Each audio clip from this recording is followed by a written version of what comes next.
Let's throw the spotlight now on the Agnipath model because 4 years after the biggest military recruitment reform in decades, the armed forces are reportedly asking a simple question. Does a 4-year service cycle deliver the long-term combat capability India needs? And the review could redefine the future of thousands of Agniveers and reshape military manpower planning. And to help us understand what this proposal means, we have Major General A.K. Sivach, defense expert, and Air Commodore B.S. Sivach also joining us live on this broadcast. A very good evening to you, gentlemen. Major General A.K. Sivach, how do you look at this proposal, your opening statement, sir?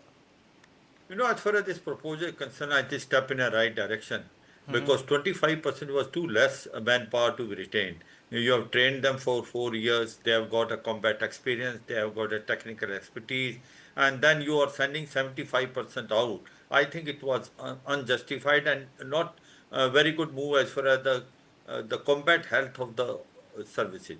Now, as far as the Navy is concerned, they have recommended almost about 75% because they are technical arm and basically for submarine and aviation, they want that key, there should be continuity. So 75% should be retained. And Air Force and Army has recommended 50%. Now I've got two, three other issues which are there. Remember that this once this Agnipath scheme which came, uh, most of the veterans had a lot of reservation and they recommended that it to be successful, almost about four things should be done. One is that remember that the defense forces fight on a naab namak nishan, and now if that is the case, then 4 years is too less a time for a person to attain that. The second issue was that within 4 years you cannot make use of his expertise because one is he's not able to get it, especially in Air Force, Navy, and signal engineer. And second thing is once he's trained, he's out of it. The third issue which was there was that the majority of these Agniveers, especially in Indian Army, they were deployed on a line of control, a line of actual control. Now, in case they become a casualty and they sacrifice their life on the line of control, they must get all benefits as given by to a regular soldier, like f- family pension as well as a disability pension. Another thing very important was there are certain units which are based on a class, religion, and caste. Now these are infantry units in the Indian Army, and they have proved their mettle in war one after the other. Sikh regiment, Jat regiment, Maratha regiment. Do not sort of change that with all India, all class. That possibly will not be the correct thing. And the fourth thing is that this one is retention should have been 25% to at least 60 to 70%. The second thing was the 4 years is too less a time. If it can be increased from 4 years to 7 years, so it will meet both the requirement. It will be leaner and thinner. At the same time, the operational experience gained and the technical expertise attained will be also remain within the defense forces. Commodore B.S. Sivach, I want you to elaborate on the technical angle because can technical forces really afford to lose those trained Agniveers after 4 years? You see, this Agniveer had occupied so much of TV time, newspaper time, social media time. Opposition also got a handle to, sort of blame the ruling party. The objective was with good intentions. The objective was to keep the fighting force young. You see, young people, they got more strength, more stamina, more endurance, agility, quick reaction time, response time. All that was the intention.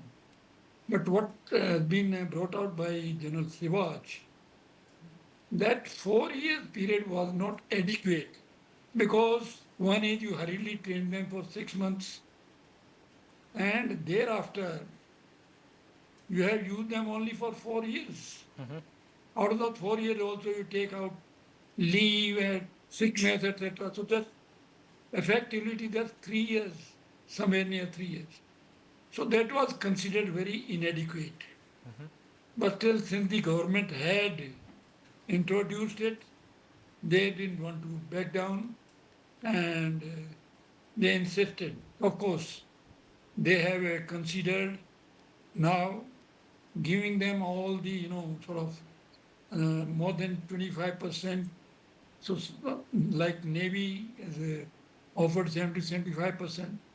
Obviously, a technical arm, and you need people who have been trained for that long period. They should not be wasted out. You see, they must be utilized fully, effectively. So, as General Sewal brought out, 4 years' time is considered very inadequate, even for the army, okay, infantry, etc. And these days, all the forces have become very, you know, tech savvy, sophisticated, and they have a very, they are using all kind of, modern equipment. So once you have trained those people, spend them so much of time, energy, resources, manpower, and thereafter they are, you know, boarded out or sent out. So that was not really justified. And also, problem was that loyalty of these people, because they knew that they are going to serve for 4 years, they had no incentive for them. So they are not really sort of much, bothered that most of us will go out. So that is why maybe I have not known what practical aspects, but this also could have been one of the reasons that these people are not loyal or not committed, not fully dedicated, not fully involved. So now the Ministry of Defense is considering the increase in the time, like Navy 70 75%, Army Air Force about 50%. And a very valid point, which was highlighted by General Shivaji, that 4 years too less. Make it 7 years, 8 years, 10 years, so that they are fully utilized also. Armed forces remain young also. And the 17 to 21, so 10 years, they'll maximum go around 30 years. So 30 is not it's a very, people are quite young, and of course you need experience also. You just don't need brute power, but you need their intelligence also, their commitment also. And so that is one very important criteria. Now the government is definitely alive to this situation, and they are working out, and definitely things will be improved for the benefit of the young people who are joining. And now they have been made very lucrative. Even those people who leave the army or navy or air force, a lot of state governments have offered them jobs. So they'll be well settled, they'll have money when they leave. And that's quite young age. You see, they are not leaving very late. So that is another area where government has taken care of their, future prospects Interests. also.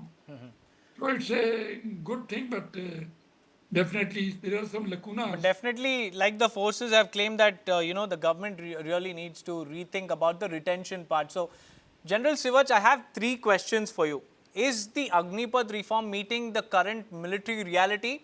And do you think that 4 years is enough to train Agniveers to become battle ready? And if so, if 4 years are enough, then is 25% retention of those battle ready Agniveers justified? Deepak, three issues. One, to counter what is being now advocated, one is that 25% is too lesser strength to be retained. Remember that the 75% trained manpower going out, and there is also a fear that these 75%, if they are not retained or absorbed laterally in CAPF, there'll be a problem for them to get a job.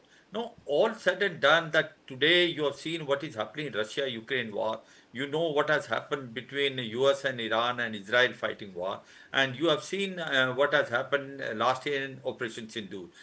Today, Indian Army, which is less technical savvy, is becoming highly technical. There are drones here, there are artificial intelligence, cyber warfare. So 4 years, if you trained a chap and then you are not able to retain, you are wasting that expertise which you are giving to him. So 4 years too less, should be 7 years plus. The second thing is 25%. It is 25% only manpower retained, 75% goes back into the environment or laterally absorbed.